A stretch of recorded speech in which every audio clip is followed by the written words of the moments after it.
Bonjour, le Covid-19 est bel et bien à Kinshasa. Des mesures strictes d'hygiène doivent être observées et appliquées pour une meilleure prévention.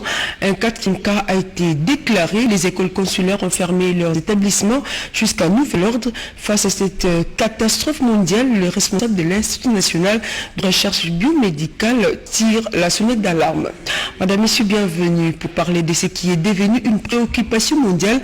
D'abord, cette réunion du Conseil extraordinaire des ministres qu'a présidé le chef de l'État, Félix Antoine Tshisekedi, réunion qui s'est largement penchée sur cette question de leur question liée à la pandémie qui décime des populations et qui se répand à une vitesse supérieure. La République démocratique du Congo n'est pas épargnée. Quelles sont les précautions à prendre en termes de prévention? Suivez la position du gouvernement de la République. Compte rendu de la réunion restreinte du gouvernement de ce mardi 17 mars 2020. Ce mardi 17 mars 2020 s'est tenue à la Cité de l'Union africaine une réunion restreinte du gouvernement sous la présidence de son Excellence M. Félix Antoine Tshisekedi Tshilombo, président de la République, chef de l'État. Un seul point figurait à l'ordre du jour, à savoir la situation de la pandémie de coronavirus en République démocratique du Congo. Compte tenu de la gravité de cette pandémie, le chef de l'État a tenu à ce que le gouvernement puisse prendre des mesures fortes en vue de l'éradiquer. Après avoir entendu le rapport du ministre de la Santé, complété en cela par le docteur Mouyembe, responsable du secrétariat technique, ainsi que d'autres experts, faisant suite à la réunion de la commission spéciale mise en place au cours de la 25e réunion du Conseil des ministres du vendredi 13 mars 2020, et pour éviter une chaîne de contagion, des mesures importantes ont été arrêtées et feront l'objet d'un message spécial du président de la République à la nation dans les heures à venir. Ces mesures ont trait notamment à l'accès au territoire, au rassemblement des personnes dans les lieux privés et publics, à la sensibilisation et à la protection de la population, au mouvement des populations à l'intérieur du territoire, à la prise en charge des personnes contaminées. Commencé à 18h, la réunion a pris fin à 20h40. Je vous remercie. Et puis à la Chambre basse du Parlement, le directeur général de l'INRB s'est livré à une séance académique sur les coronavirus. Le docteur Mouyembe a scientifiquement prouvé qu'il existe des cas liés à Covid-19 à Kinshasa et a invité les députés nationaux comme tous les Congolais à beaucoup plus de responsabilités. Suivies.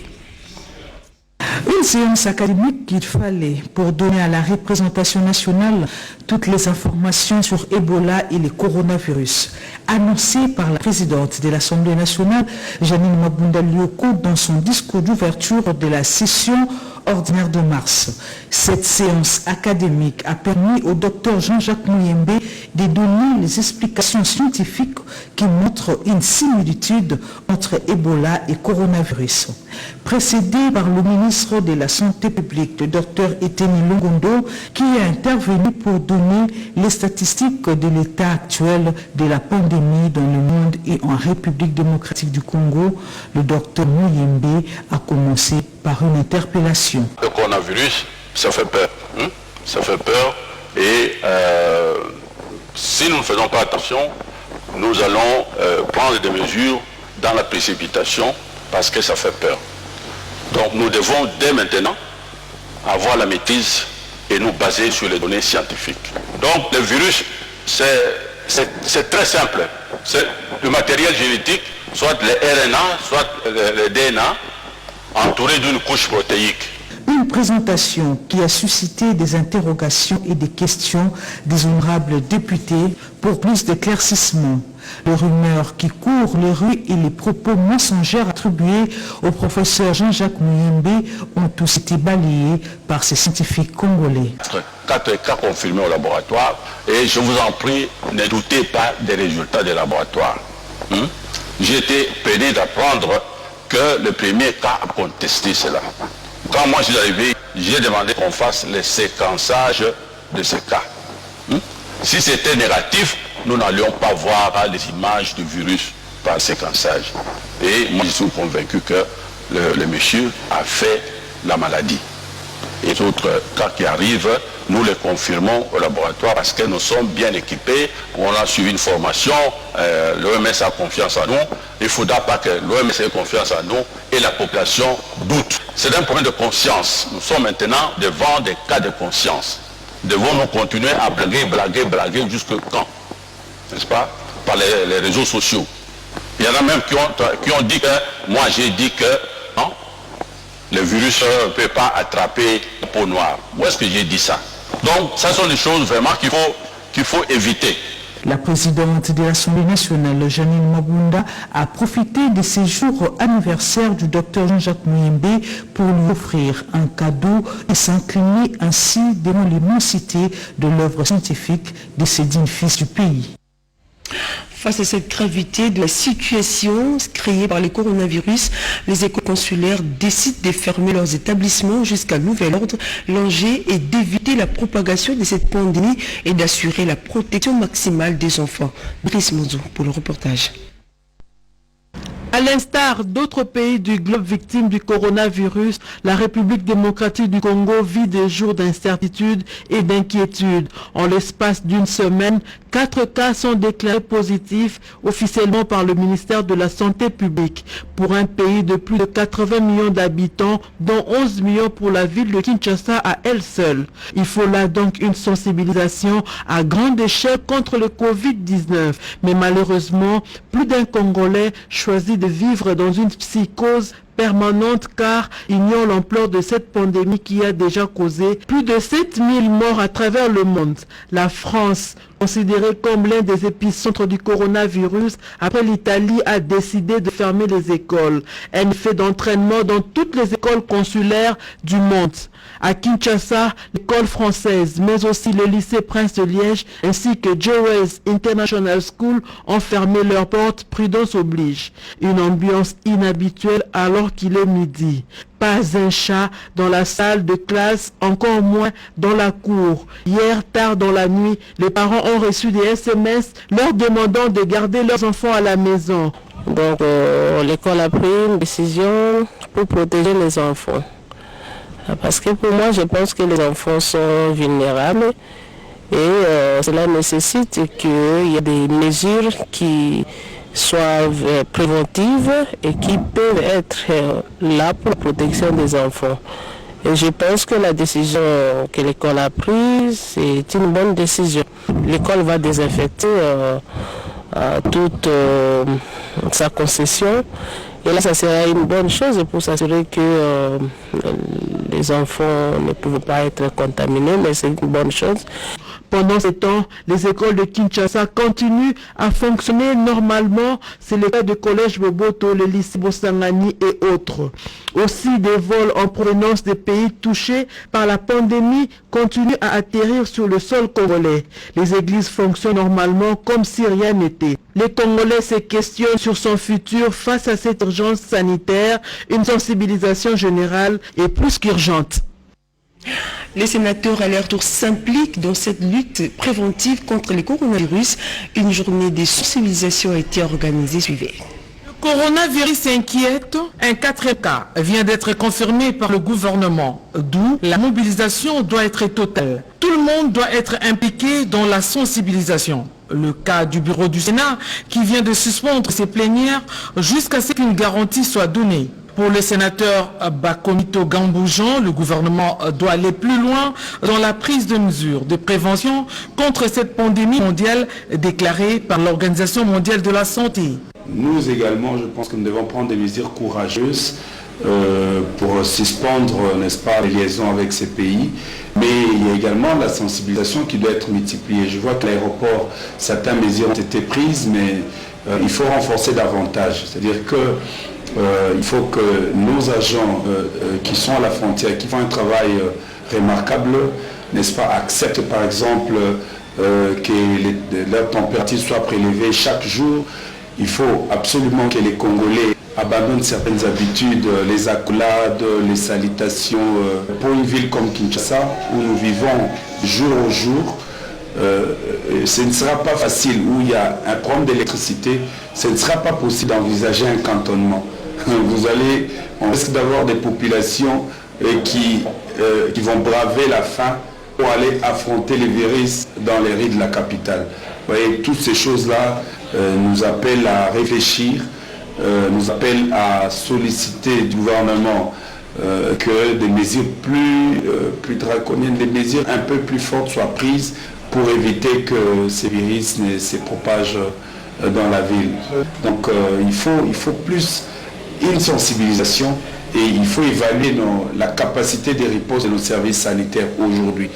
On a vaincu l'Ebola, on a déjà trop de problèmes, il ne faut pas en rajouter. Plus vite les leaders d'opinion s'impliqueront dans la sensibilisation, plus vite ce virus sera contenu dans notre pays où la population est encore réticente.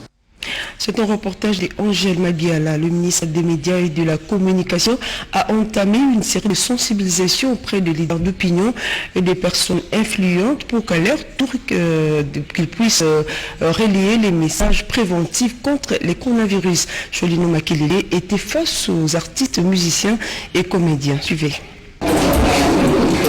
La population est appelée à prendre très au sérieux la pandémie désastreuse du coronavirus qui décime les populations à l'échelle mondiale et prendre des précautions recommandées. C'est autour de ces messages clés que le ministre d'État, ministre de la Communication et Médias, David Jolino, dit Wampovesa Makelele, a échangé avec ces artistes pour vulgariser davantage afin de renforcer la sécurité sanitaire dans différents milieux. Notre rencontre avec le ministre de Communication et Médias était de voir ensemble comment expliquer à la population en général que cette maladie existe et tue. Le gouvernement congolais doit mobiliser les moyens pour nous permettre de sensibiliser cette population en général.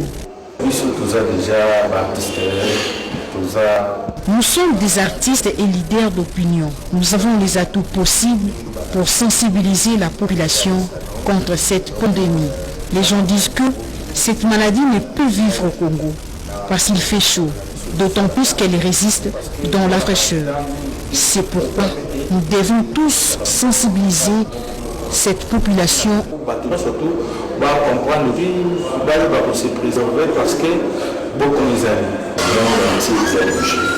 Le monde entier a bougé à cause de cette maladie. Le travail est pénalisé à cause de cette maladie. Comme nous avons la facilité de convaincre la population sur le coronavirus, cette pandémie existe, nous devons sensibiliser correctement la population pour qu'elle prenne ça au sérieux. En ce qui les concerne, ces artistes ont pris le soin de s'y mettre tous pour faire passer les messages en vue d'un changement responsable de tous afin de lutter efficacement contre la propagation du coronavirus. Tout à fait autre chose à présent. Le président du Sénat de la République du Congo, invité par son homologue congolais à Kinshasa, où il a pris part le lundi dernier à l'ouverture de la session ordinaire de mars au Parlement, a regagné ce mardi son pays par le beach Ngobila et Jeuni Chabani était sur place. Suivez. Après un bref séjour à Kinshasa pour prendre part à l'ouverture de la session ordinaire du Sénat comme hôte de marque du président de cette chambre haute du Parlement, l'honorable Alexis Tambou Mwamba, le président du Sénat de la République du Congo, Pierre Ngolo, vient de regagner son pays par le beach Ngobila. Le président du Sénat,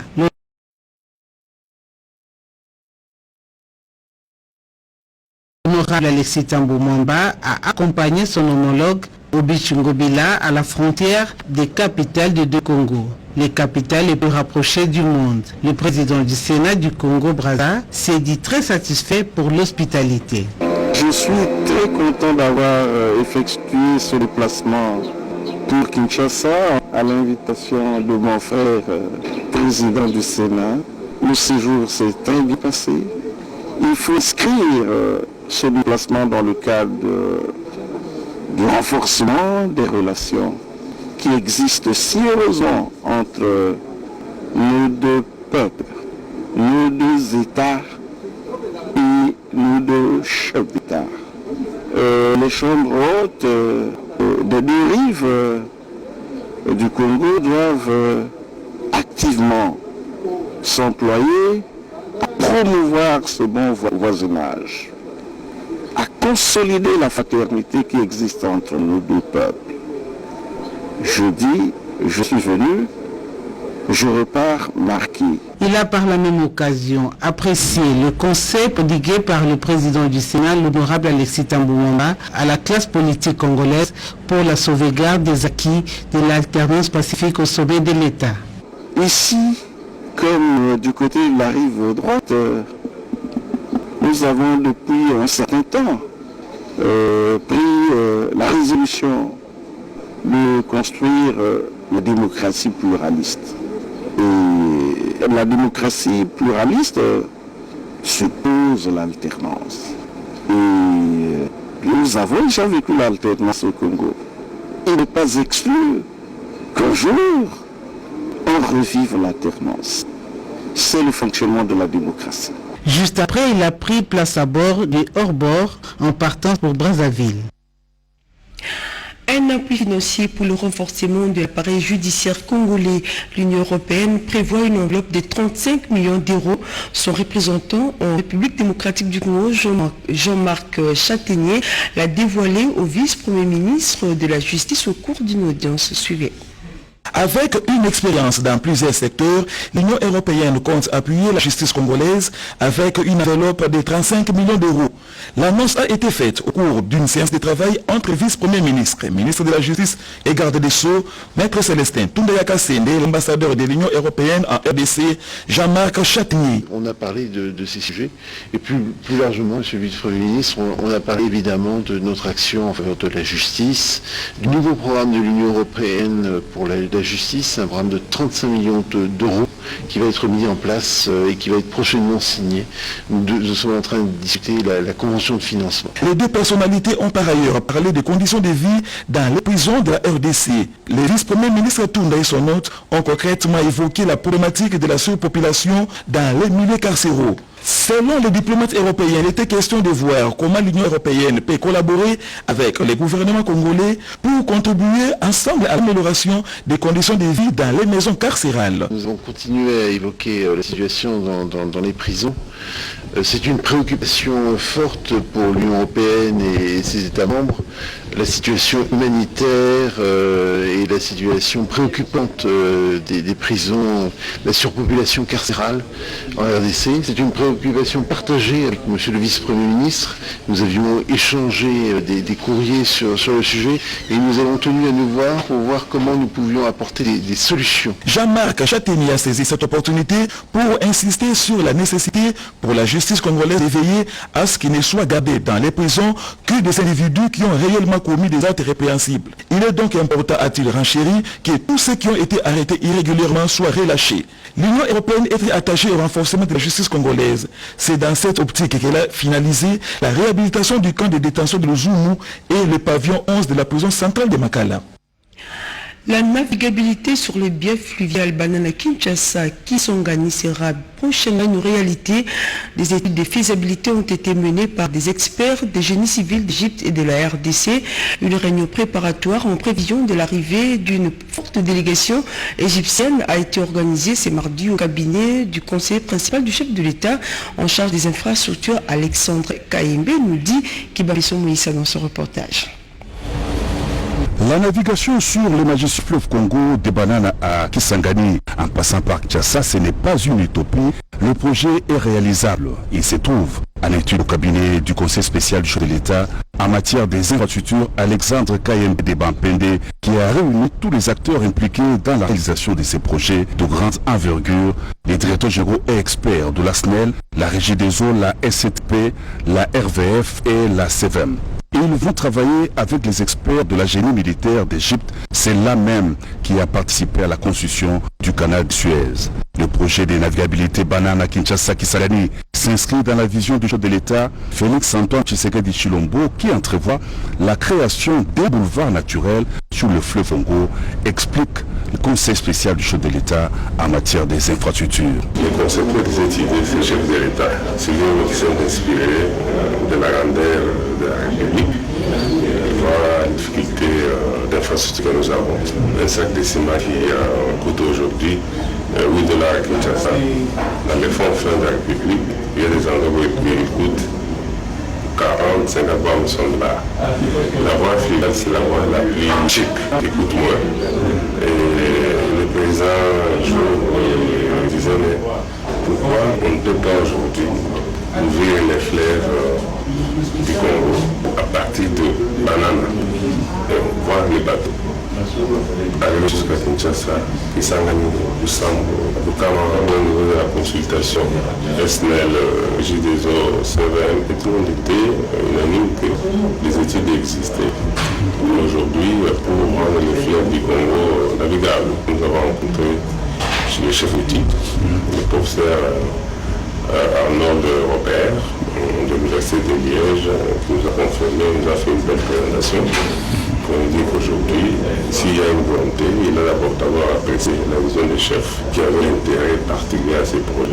Ces grands projets intégrateurs du chef de l'État est à saluer. Il avait été envisagé en 1925 par le colonel Van de Ven de la génie militaire belge, souligne le directeur général de la SNEL, Jean Bosco Kayombo. Le projet que nous venons de suivre aujourd'hui, c'est un des grands projets qui est réalisable parce que c'est un projet qui était même à l'origine du projet Linga. La Belgique, après le passage de Stanley qui avait parcouru tout le fleuve, qui avait déterminé les biefs navigables et les biefs non navigables, avait constaté qu'on ne pouvait pas remonter les bateaux de l'océan jusqu'au pôle Malébo, donc à Kinshasa. Aujourd'hui, on est en train de développer le grand projet INGA 3.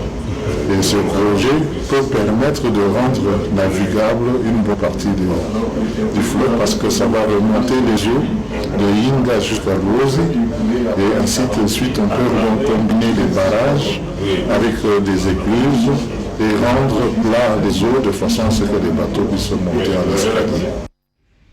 Parlons à présent de cet incendie qui s'est déclaré à la gare de la SNCC Luna dans la province du Haut-Lumami. Des wagons contenant des marchandises en provenance de Lubumbashi ont pris feu, causant d'énormes dégâts matériels et une perte en vie humaine. Jean téléphone, l'administrateur du territoire a donné beaucoup plus de précisions. Suivez. L'origine de cet incendie serait le wagon chargé du carburant, de l'essence. Selon les informations que nous avons recueillies sur place, c'est parce que nous venons d'y effectuer une descente avec son excellence, monsieur le gouverneur Aïe de la province du Haut-Lumami. Les convoyeurs de ce wagon ont commencé à fumer sa cigarette, ne sachant pas que les produits qui étaient chargés, et vu aussi la température dans la commune de Luna, il a jeté sa cigarette et c'est ce qui a créé l'incendie. Et le wagon a pris feu, ce feu s'est propagé sur d'autres wagons. Au total, dans les installations, il y avait 60 wagons qui étaient chargés de marchandises. Les autres, ce sont des wagons fermés. Et d'autres, ce sont des wagons bâchés, c'est-à-dire des wagons vides qui ne sont pas fermés. Et toute la cité était enfumée. La population a apporté son secours en 4 wagons qui ont été sauvés. Les convoyeurs déclencheurs de cet incendie, qui est mort, donc calciné totalement. Nous avons trouvé que le réseau répondait au nom de M. Joël, celui qui est décédé jusque-là. Il n'y a pas de blessés, sauf qu'il y a des personnes qui, selon les ressources des passagiers, jusque-là sont portés du Jarry. Nous n'avons ni identifié les traces de leur corps, donc c'est-à-dire ils s'étaient soit en fuite ou bien ils ont été soit encore dans les décombres pour l'instant.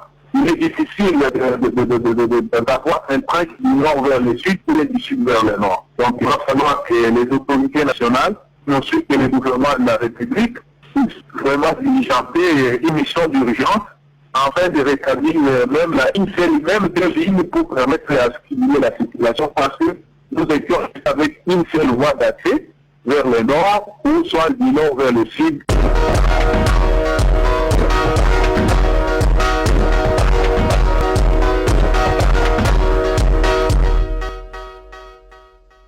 La rédaction de la radio-télévision nationale congolaise continue à magnifier la femme tout au long de ces mois de mars. Aujourd'hui, nous vous proposons la tenue de la 3e édition du forum qui a regroupé à Casablanca au Maroc les journalistes et femmes.